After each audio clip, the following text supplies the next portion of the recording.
Iya, Anda masih kembali bersama kami di One on One, masih setia bersama kami juga di sini ada Menteri SDM Bahlil Lahadalia. Pak Menteri, Ya Maria. aduh kalau lihat kinerja Pak Menteri ini luar biasa ya, mulai dari kiprahnya di Menteri Investasi hingga SDM saat ini. Targetnya berat-berat tuntas semua itu Pak Menteri. Nah, tapi kalau kita lihat saat ini, apa yang ditargetkan oleh Presiden Prabowo kan juga nggak gampang Pak Menteri ya, cukup berat. Terlebih lagi Anda ini baru jalan sekitar berapa bulan di SDM, tapi sudah membuat beberapa gebrakan, termasuk juga Permen 14 tadi tahun 2025 yang Anda sampaikan, dan juga beberapa hal, belum lagi Pak Prabowo dengan tegasnya menyampaikan soal tambang ilegal. Kalau dilihat mengapa sih Pak Prabowo, Pak Menteri begitu tegas dan marah soal tambang ilegal ini? Jadi begini, saya semakin ke sini, semakin memahami, meresapi apa yang menjadi pikiran besar Bapak Presiden Prabowo. Karena secara jujur, Bapak Presiden Prabowo ini kan berlatar belakang keluarga yang betul-betul pejuang ya. Bapaknya adalah tokoh bengawan ekonomi,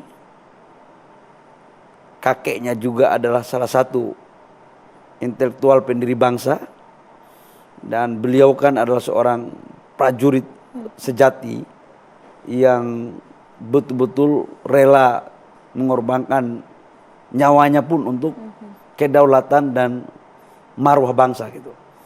Dalam konteks pasal 33 kami selalu disampaikan bahwa membedakan menteri mana yang betul-betul merah putih atau tidak, itu adalah tergantung dari seberapa besar kita menjalankan pasal 33. Nah khususnya di saya, memang pasal 33 ini kan bumi, kekayaan bumi, air, laut dan segala macam, segala isinya. Itu lebih banyak di SDM. Memang lebih banyak di SDM. Nah kalau itu ilegal, berarti pertama kan merampas hak negara. Yang kedua, dia mengelola tidak menjalankan asas-asas kelaziman penambangan. Yang ketiga, pendapatan negara nggak ada. Artinya kalau ini dilakukan seolah-olah negara ini nggak ada. Maka Bapak Presiden membentuk Satgas penataan lahan di kawasan hutan. Ya, saya sebagai Menteri SDM harus bekerja sama, membuka semuanya. Oke, meskipun kita tahu Pak, ya mohon maaf sekali lagi, dia adalah rahasia umum Pak, ada backing kuat di sana Pak, makanya selama ini ekosistem terbentuk dengan begitu nyaman mereka di sana. Ya saya ini kan dulu sebelum jadi menteri kan pengusaha juga Maria. Paham lah. Saya pengusaha tambang juga ya, sesama plat kuning yang saling mendahului. Jadi begini, udahlah kita ini sekarang kelakuan lama itu sudah kita kuburkan, insaf sudah, insaf.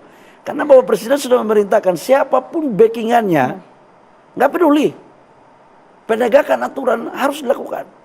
Negara nggak boleh kalah dari siapapun, pangkat apapun, jabatan apapun, partai apapun. Dan saya sebagai pembantu beliau, Bapak Presiden, ya saya jalankan. Kawan Anda banyak Pak Menteri, banyak yang nggak suka dengan Anda nanti. Saya kan bukan persoalan suka saya atau tidak suka, ini perintah negara. Jangankan kawan saya, adik saya pun kalau ini perintah negara dia melanggar, saya akan selesaikan. Wow. Termasuk juga jika ada oknum-oknum yang di dalam kementerian Anda? Oh, pasti. Kalau itu terjadi, coba aja. Nggak boleh, kita ini jangan main-main gitu loh. Kalau sudah presiden ngomong A, ya kita jangan A minus atau B minus. A ya A, terjemahkan lurus, jangan bengkok-bengkok. Kalau sudah undang-undangnya begitu, sudah ada ketegasan dan keinginan presiden, menteri itu kan pembantu presiden. Yang namanya pembantu mengeksekusi, menjalankan apa yang menjadi keinginan dan perintah atasan. Jangan ikut mau kita sendiri. Nanti ada terjadi kong kali kong lagi. Nggak bisa, nggak ada. Nih, untungnya menteri kita paham betul bagaimana yang terjadi di lapangan ya. Gerak-geriknya paham betul ya Pak. Jadi begini, pengusaha tambang, ya hutan-hutan. Anda kan tahu lah orang-orangnya. Ya dikit-dikit tahu lah. Ini seperti angin. Dapat dirasakan, nggak bisa dipegang. Tapi yang bisa merasakan ini hanyalah orang-orang yang pernah menjadi angin atau berlaut sama angin. Itu dia. Nggak semua orang bisa nih kayak begini nih. Ya saya dikit-dikit lah tahu, dikit-dikit gitu. Udahlah kita harus insaf. Kalau tidak bisa insaf total, ya insaf bertahap lah. Ada tuh ya Pak ya? Ya kita harus ini untuk Ibu Pertiwi. Nggak ada cara lain. Kalau masih mau begitu, ya berurusan dengan hukum. Berurusan dengan undang-undang. Berurusan dengan Satgas. SDM lahan basah nih Pak. Banyak yang bilang Oh bukan lagi basah lagi. Kakaknya punya basah. Nah itu dia. Basah terus. Ya memang basah karena ngambil apa namanya gas, minyak basah lah pasti. Ambil mineral laut basah. Tapi Anda tegas ya, apapun itu maupun itu yang kemudian berada di dalam internal kementerian Anda. Banyak yang bermain Pak. Saya sudah memanggil semua staf pejabat di kementerian. Arahan Bapak Presiden jelas. Karena itu kita harus menjadi contoh. Jangan main-main. Jangan main-main. Anda sudah tekankan itu. Dan saya sudah tekan kepada mereka. Dan insya Allah tim saya juga sudah sangat memahami ini. Kalau sampai mereka tidak paham, nanti ada institusi negara lain yang membuat mereka paham. Itu dia, tinggal telepon Pak Balin. Dinda gitu ya. Kasih paham Dinda gitu.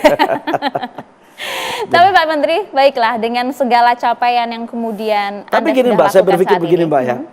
Kita itu harus bersyukur ya kepada Allah ya. Bahwa negara kita itu betul-betul diberikan karunia. Kita mempunyai sumber daya alam cukup besar. Ya. Kita mempunyai tambang, kita mempunyai lahan, kita mempunyai minyak, mineral, gas.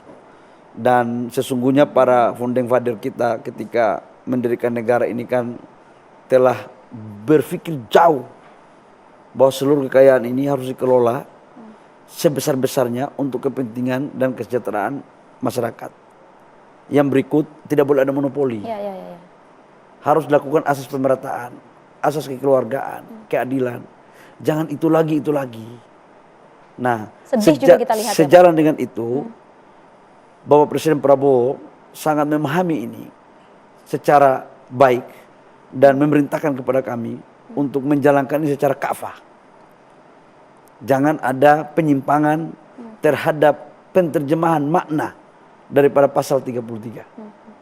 Dan karena itu kami meminta arahan terus, rapat terus, berdiskusi terus dengan Bapak Presiden, dan kami akan membuat terobosan-terobosan, strategi-strategi lapangan, langkah-langkah yang konkret sekalipun tidak menyenangkan semua orang. Nah itu, boleh di-spill satu saja Pak singkat, apa itu terobosan baru yang akan dibuat? Tunggu tanggal mainnya. Wih. Kalau saya menyampaikan sekarang, bukan lagi baru, udah kadaluarsa. Di bidang apa Pak? Bolehlah spill sedikit. Terutama di bidang pertambangan. Pertambangan. Nggak boleh contoh ya, harga batu bara kita masa ditentukan oleh harga asing. Global ya. Timah kita masa ditentukan oleh asing. Barang-barang punya kita ditentukan oleh asing. Cara-cara ini saya pikir bisa untuk kita buat harga sendiri Pak? Kenapa tidak? Membuat negara aja melepaskan penjajahan dari Belanda aja bisa, masa buat harga aja nggak bisa. Wih, kita tunggu bagaimana gebrakan-gebrakan lain dari Menteri SDM Bahlil Lahadalia dengan capaian-capaian yang luar biasa meskipun dipatok target cukup tinggi dari Presiden Prabowo. Cukup optimis menjalaninya karena lagi-lagi semuanya hanya untuk pemerataan rakyat baik dari segi kesempatan maupun ekonomi. Terima kasih banyak Pak Bahlil atas waktunya bersama kami di One on One, luar biasa. Senang sekali kita bisa berbincang dengan Pak Bahlil. Makasih Mbak Maria ya. Makasih. Assalamualaikum. Waalaikumsalam warahmatullahi wabarakatuh. Viral lagi nanti abis ini Pak Bahlil ya. Di mana-mana ada Pak Bahlil pokoknya. Oke pemirsa, kami akhiri perbincangan kita bersama dengan Menteri SDM Bahlil Lahadalia malam hari di One on One. Saya Maria Asgaf pamit. Terima kasih. Sampai jumpa.